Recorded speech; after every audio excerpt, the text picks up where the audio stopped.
everyone. I am Dr.Nisha Kumari, Assistant Professor of School of Business, Aditya University. So today we are going to discuss the types of innovation.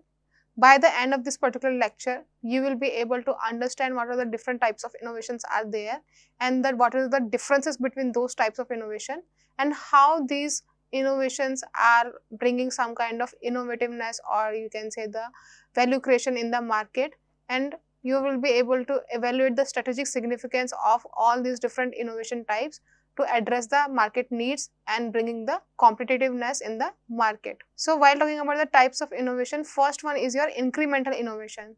So while we are talking about the incremental innovation, while we are doing some kind of small changes, modification or the upgradation in the existing product, service or the process, it will be called your incremental innovation. You can like see in the screen that there is one particular phone. There previously it was that battery, it was just, for example, if you talk about 24 mAh, okay, and 3 MP camera they were providing, and the battery was running just for the 5 hours. Now based on to sustain in the market and based on the competition in the market, what happened, the same brand, for example it's a XYZ company, and they introduce this particular smartphone, okay. So but to sustain in the market and by seeing the need or by seeing the competition in the market, what happened, they introduce some kind of modifications or upgradation in the same smartphone with the name of different model. So in that different model, what happened, they introduce, for example, 4800 mAh battery and with the 48 MP camera, and because of the battery power, it is providing the 24-hour battery life. So when we are doing these kind of small changes with the existing product or the service or the process, it will become your incremental innovation. And because of this thing, we are already having the foundation of that products, we are already having the products with us. It is low in the risk because we are doing some kind of modification or the upgradation, and it leads to the continuous improvement of the existing products or the services, and it also helps in building the existing technologies, or it builds on the existing resources are available in the market. We are not introducing anything altogether new, but we are doing some kind of modification, or you can say upgradation, or you can say improvement also, or changes. So while we are doing any of those things in the existing products or the services, what will be happening, it will call the incremental innovation. So we see like once in a month or 6 months or year, we always get the new model of the same company but with the different specifications or the features of the phone.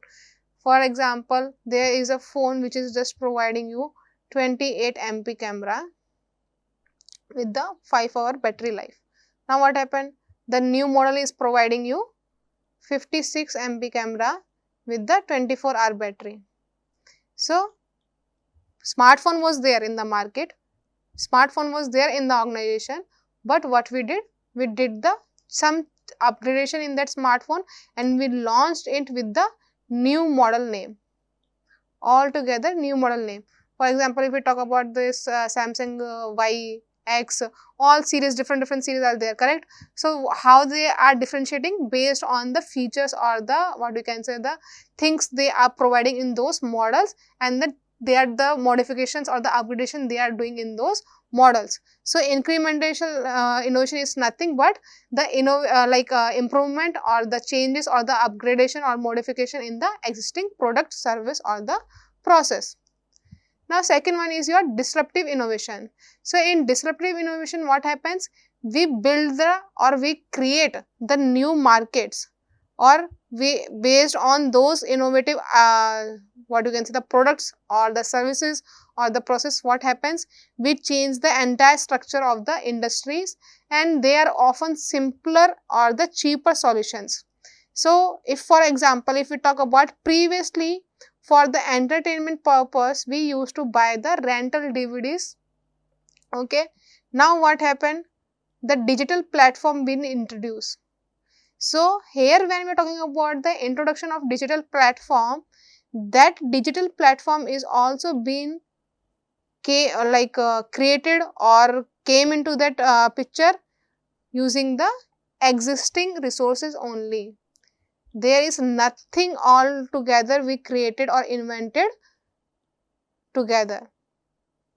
So while we are talking about the disruptive innovation, we are creating the new product, that is fine, but with the existing resources, we are creating the new market. Previously entertainment is there, we are using different kind of ways to get entertaining, whether it's your DVDs, whether it's kind of your cassettes, whatever it is there.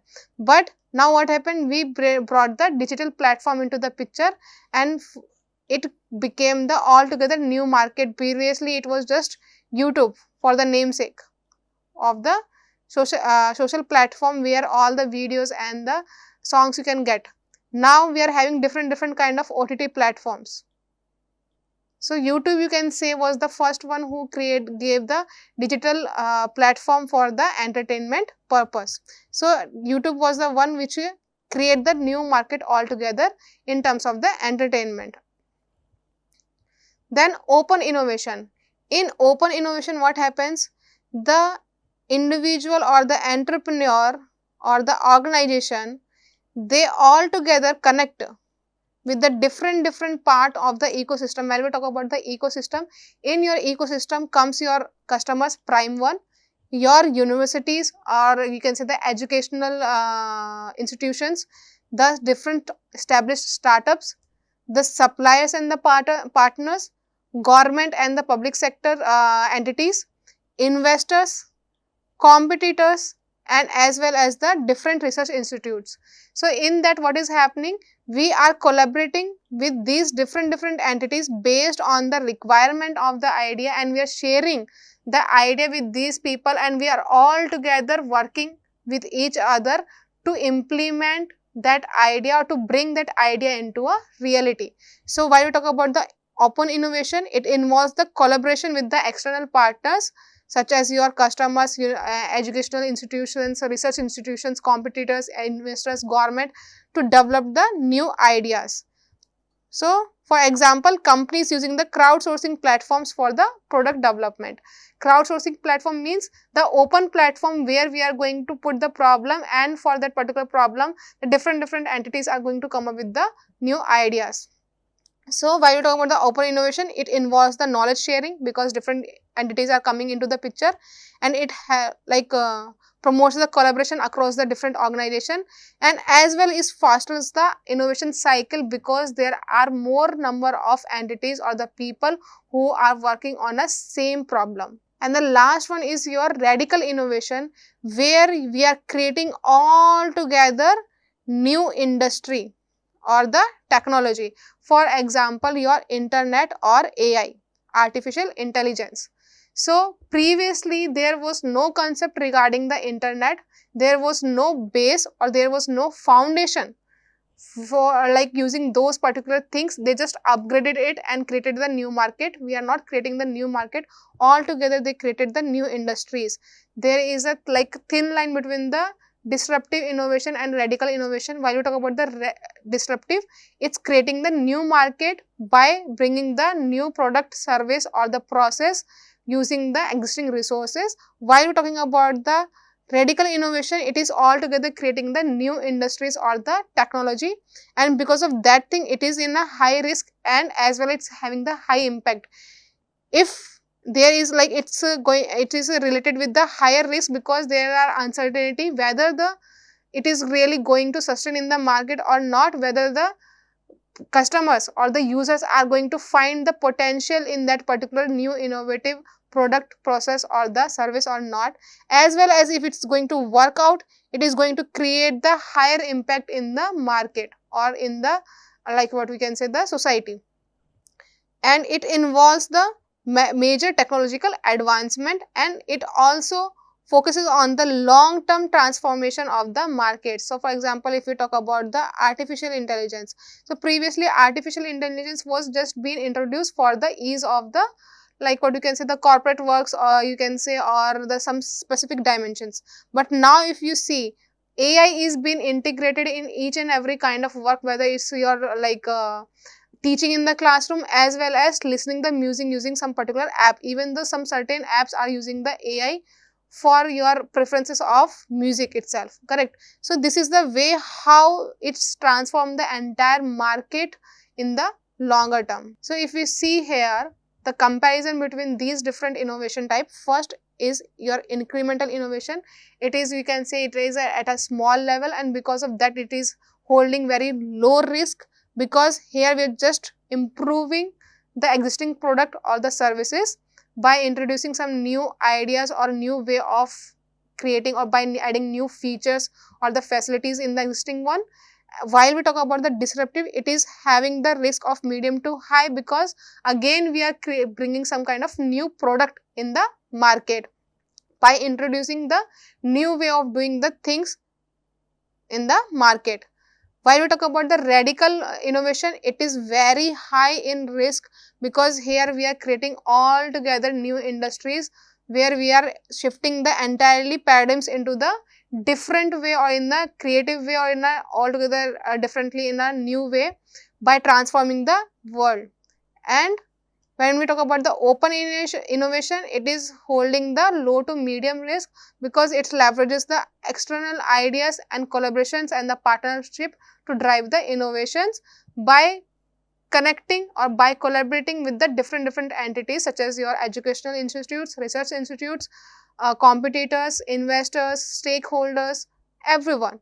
So while we're providing the open platform, we are able to get more ideas, or you can say the more reliable ideas for the particular problem. So in wholesome, when we talk about innovation, it can take multiple forms. It can go from through gradual improvement, means normal upgradations or the modifications or the changes in the market, or like doing the entire breakthrough or transformation and bringing in the market. It is totally depending the level of the change and the market impact. If we are doing some kind of changes with the minimal upgradation or the modification in the market, it will bring the gradual improvement. And if we are doing some kind of modification or upgradation in the product, it will bring the gradual improvement. If we are transforming the market altogether by introducing the new products or the services or the process, it will create the higher impact in the market. While we talk about the incremental innovation, it focuses on the continuous improvement. Disruptive focuses on the reshaping of the existing market. Open innovation leverages the external collaboration for generating the innovative ideas. Radical innovation creates altogether breakthrough transformation in the market by creating the fundamental changes. Thank you.